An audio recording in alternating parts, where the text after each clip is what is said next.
हाँ, तो बच्चों 2 श्लोक और बच गए हैं जिनका मुझे अनुवाद बताना है। फिर मैं आपको प्रश्न उत्तर वाला एक अभ्यास कार्य भी कराऊंगी और अभ्यास कार्य मैं आपको अब स्वयं करने को दूंगी। तो आइए, हमारा छठा श्लोक है, मेरे साथ आप भी उच्चारण करिएगा। बच्चों अवश्य उच्चारण करिएगा, तभी आपको शब्दों का अर्थ समझ में आएगा। पुष्प, पत्र, फल, छाया, मूल, वल्कल, दारू भी। देखिए कितना बड़ा शब्द है। संस्कृत में इतने इतने बड़े शब्द भी लिखे जाते हैं।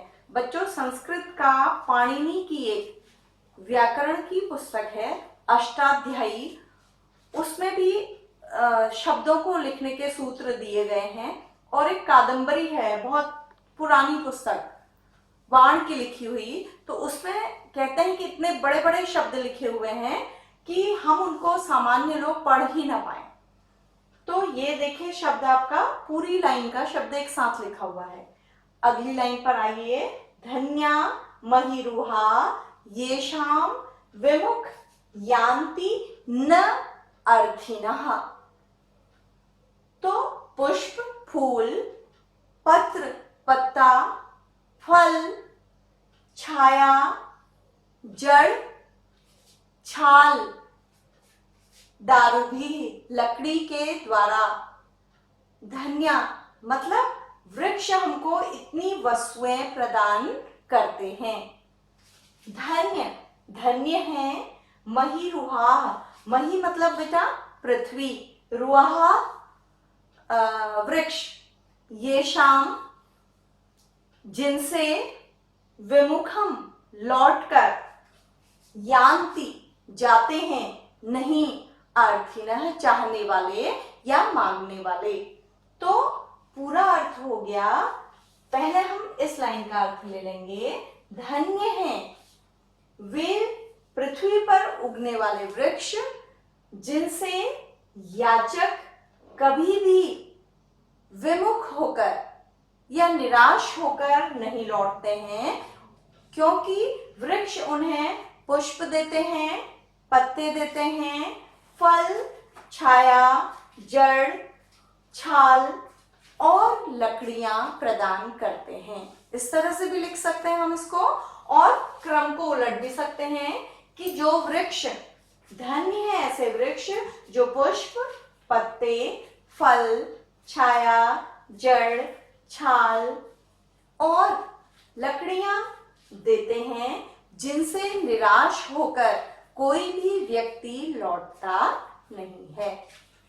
तो ये प्रकृति के तत्व है वृक्ष। प्रकृति हमेशा हमें कुछ देती है बच्चों। तो ये दिखाया गया है कि प्रकृति के वृक्ष हमारे लिए कितने महत्वपूर्ण हैं, और इसके माध्यम से ये भी सिखाया गया है कि हमें भी अपने जीवन को वृक्ष की तरह ही बनाकर दुनिया या समाज के काम के लिए सौंपना चाहिए, या अपने जीवन का त्याग करके हमें समाज के लिए अच्छे काम करने चाहिए। अगला और आखिरी श्लोक है हमारा। चिंतनीया ही विपदाम आदावेव प्रतिक्रिया न कूप खननम युक्तम प्रदीप्ते वह्निना ग्रहे। तो एक एक शब्द को देखिए। चिंतनीया सोचना चाहिए, विपदाम विपदा के लिए, आदाव एव प्रतिक्रिया पहले ही प्रतिक्रिया को, उसको कैसे रोकना है। न कूप खननम नहीं कुआं खोदना, युक्तम उचित है, प्रदीप्ते जलने पर, वह्निना आग के, गृहे घर में। तो बच्चों पूरा अर्थ होगा कि विपत्ति के आने से पहले ही उसका उपाय या उसके लिए हम क्या प्रतिक्रिया करेंगे, रिएक्शन करेंगे, ये हमें सोचकर रखना चाहिए। क्योंकि घर में यदि आग लग गई तो कुआं खोदना, उस समय कुआं खोदना उचित नहीं है, क्योंकि तब तक तो आग लग चुकी होगी। उस कुएं खोदने से कोई लाभ नहीं होगा। ये समझने के लिए है, आपको केवल अनुवाद लिखना है। तो बच्चों इसमें बताया क्या गया है कि मानव जीवन में कभी विपदाएं आएंगी, इसके लिए हमें पहले से तैयार रहना चाहिए, क्योंकि विपदा के आने पर तुरंत उसका उपाय सोचने पर व्यक्ति हड़बड़ा जाता है और उसका वो उपाय काम भी नहीं करता। तब तक विपत्ति हमारे जीवन में हमारी बहुत हानि कर चुकी होती है।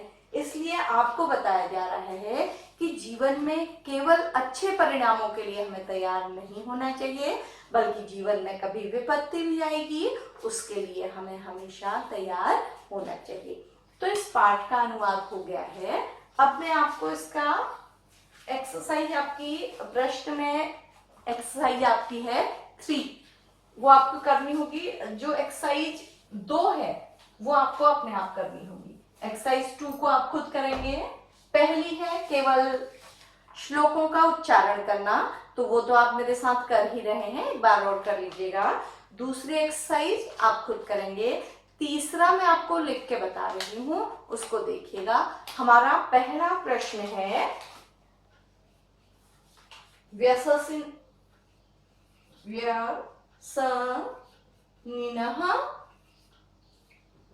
किम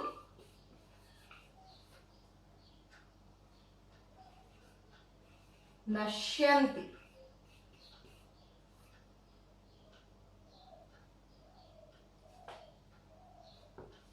जो व्यसनी दोषपूर्ण लोग होते हैं, अवगुणी होते हैं, बुरी आदतों वाले लोग होते हैं, उनका क्या नष्ट होता है।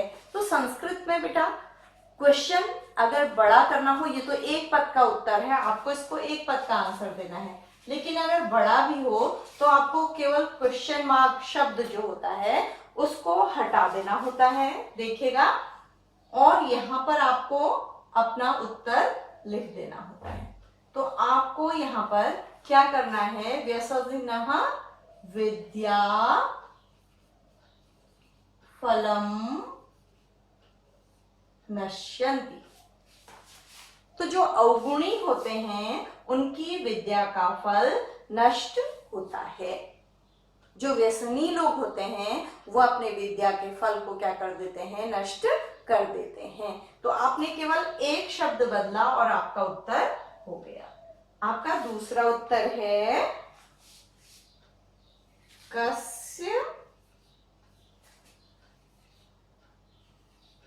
यशः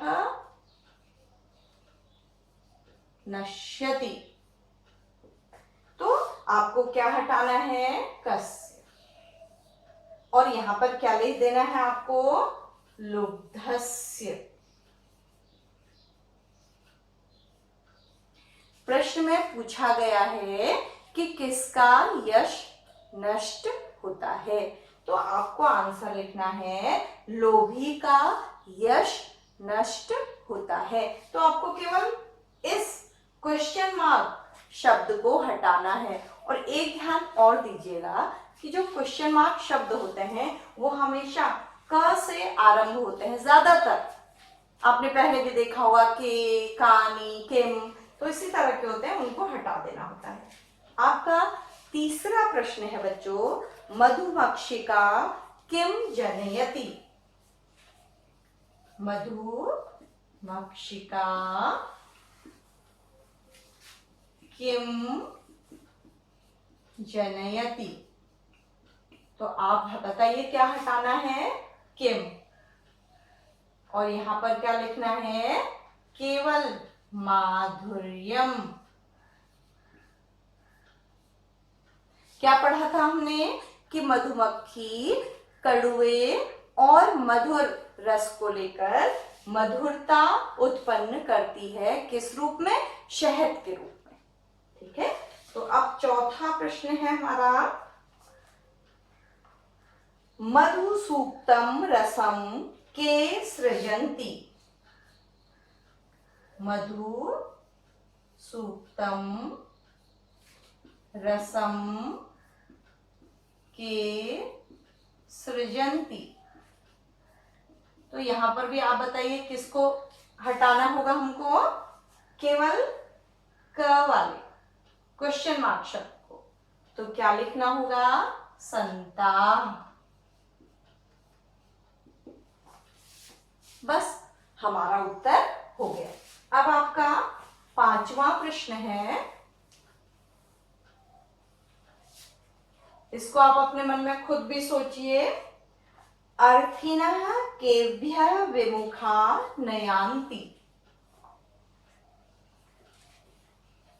अर्थिनः केभ्यः विमुखाः